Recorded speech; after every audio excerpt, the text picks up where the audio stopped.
Presidenta Dilma, eu às vezes me pergunto de onde a senhora tira tanta força, tira tanta coragem. Eu considero a senhora uma mulher admirável, que lutou contra a ditadura, defendeu a liberdade, defendeu a democracia. Foi presa e condenada pela ditadura, pela justiça militar, mas não baixou a cabeça. E essa foto virou uma foto histórica. Agora a senhora está aqui, novamente de cabeça erguida, buscando justiça, novamente enfrentando um julgamento de exceção, em que provas não valem nada. Todos os senadores aqui presentes sabem que não há crime de responsabilidade.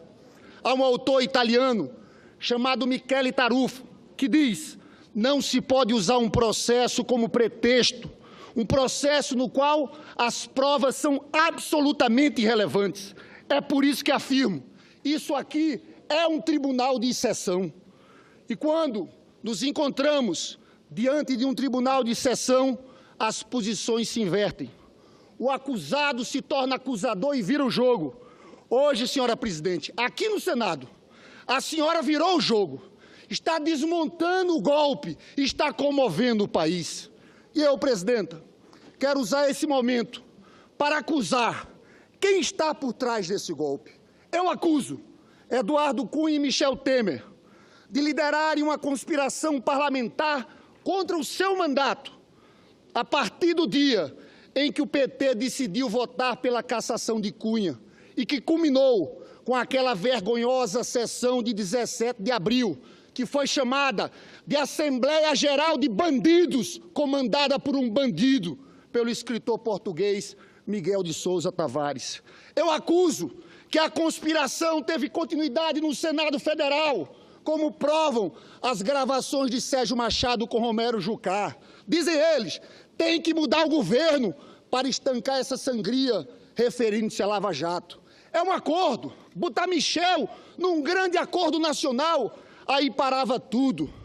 Isso, presidenta Dilma, porque antes do seu governo e do governo do presidente Lula, praticamente não havia investigação no Brasil. No governo de Fernando Henrique Cardoso, em 8 anos, houve apenas 48 operações da Polícia Federal, uma média de 6 por ano.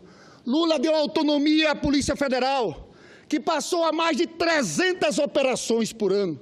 Na época deles, o procurador-geral era conhecido como engavetador-geral da República. Geraldo Brindeiro foi o 7º colocado na lista. Fernando Henrique o nomeou. Só com Lula e Dilma, o Ministério Público teve autonomia, passou-se a nomear o mais votado da lista. Eu acuso as elites dominantes, a burguesia brasileira, que está por trás de tudo isso e que nunca tiveram um compromisso verdadeiro com a democracia. Foi assim com Getúlio, Juscelino, Jango e agora está sendo com a senhora, presidenta Dilma. Eu acuso a mídia, a Rede Globo, que há 3 anos atrás pediu desculpas ao Brasil pelo apoio à ditadura e agora embarca em outro golpe.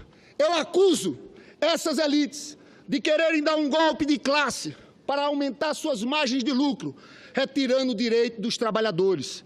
Querem de uma vez só acabar com o legado do Lula, rasgar a Constituição Cidadã do Dr. Ulisses e a CLT de Vargas.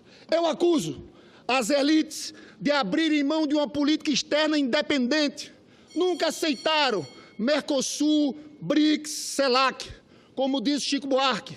Querem voltar ao tempo em que falavam grosso com a Bolívia e fino com os Estados Unidos.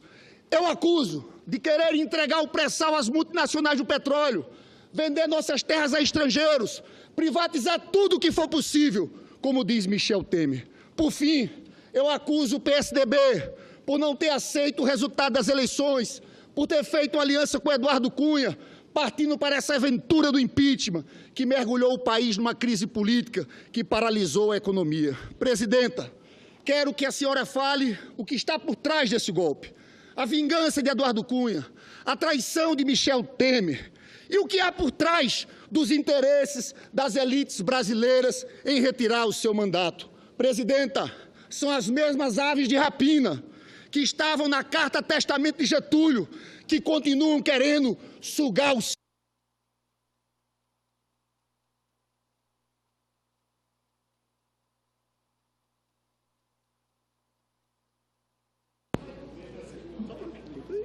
O senador tem direito de concluir, foi a mesma decisão que eu tomei com outros senadores. Vossa Excelência, conclua, por favor. Esse é um golpe contra a senhora, é um golpe contra a democracia, mas é fundamentalmente um golpe contra os mais pobres, um golpe contra os trabalhadores, é um golpe de classe, senhora presidente. Muito obrigado. Obrigado, senador Lindbergh. Senhora presidenta, com a palavra.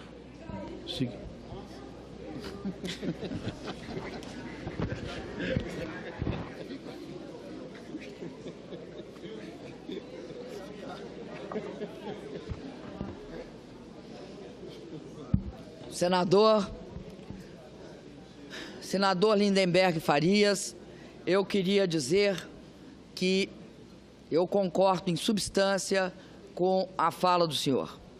E vou ser, porque ela é muito forte, eu vou só fazer alguns acréscimos. Eu acredito que o que está por trás do golpe são duas razões principais. A primeira, esta que o senhor destacou, senhor senador, a partir das gravações feitas quando um delator é gravado e emerge desta conversa a frase de que é preciso estancar a sangria e impedir que a Lava Jato chegue a atingir a classe política, conforme foi dito neste depoimento.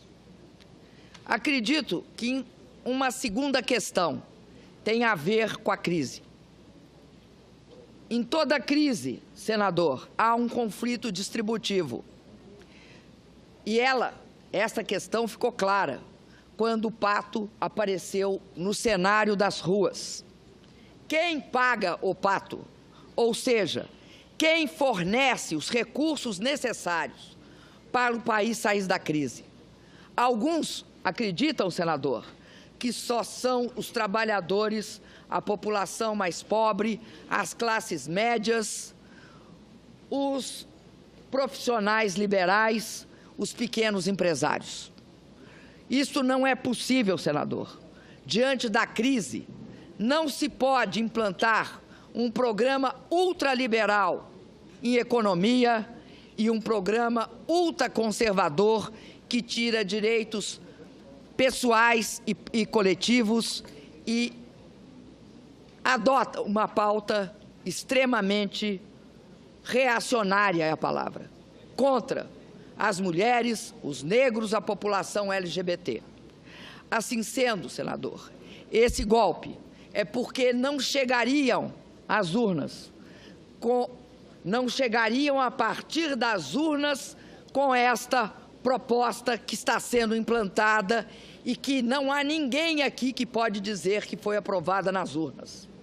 Ora, senador, se ela não foi aprovada nas urnas, e se não tem a menor chance de ser aprovada, o que entra na pauta? Entra na pauta um processo de impeachment sem crime de responsabilidade para garantir que este processo de impeachment sem crime de responsabilidade, que chama golpe, é também, ao mesmo tempo, uma eleição indireta.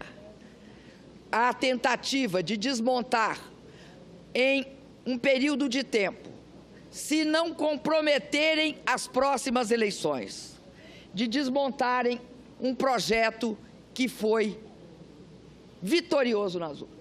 É isso que está por trás do golpe. Mas eu queria acrescentar mais uma coisa.